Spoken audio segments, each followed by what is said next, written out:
Hi everybody, it's FIBO Group, and you are watching to the Market Watch review.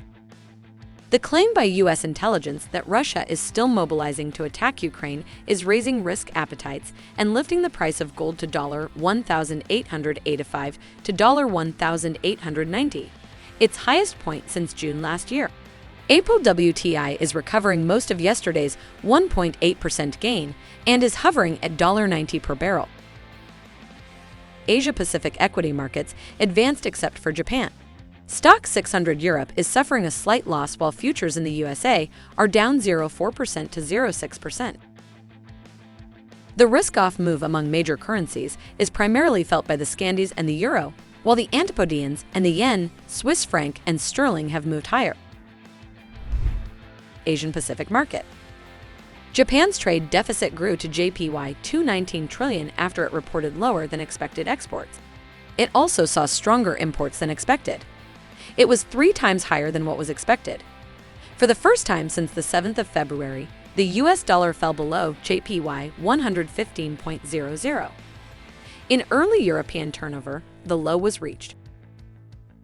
Australia's job market performed better than expected last month. It created nearly 18,000 jobs. Market expectations were for a flat report.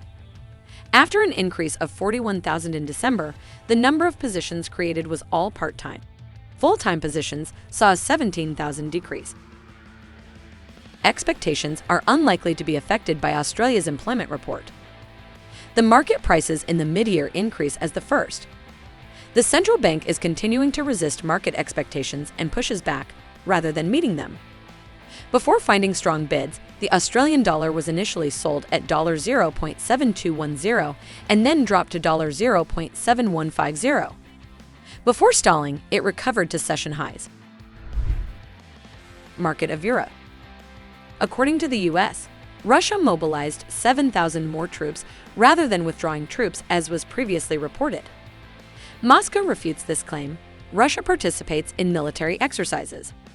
After holding at 114 yesterday, the euro was slightly sold in Asia for $1.1325. It appears that the $1.1380 to $1.1400 region will still see a cap on upticks. Sterling is being offered. It trades at $1.36, which is the highest it has traded in almost a month. This month's intersession high was $1.3645.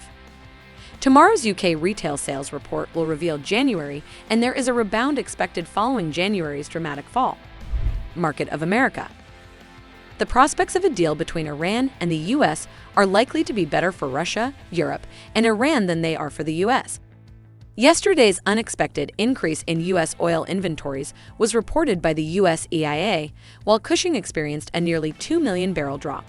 The US reports January housing permits and starts. Both will likely soften, but they will remain at historically high levels. Yesterday's surprise upside in Canada's January CPI was yesterday. The headline rate of 5.1% was the highest recorded since 1991. On the 2nd of March, the Bank of Canada will raise rates. The trading range for the US dollar is CAD 1.2650 CAD 1.2800. That's all for me. Closely monitor the news background and be prepared for all the surprises of the market.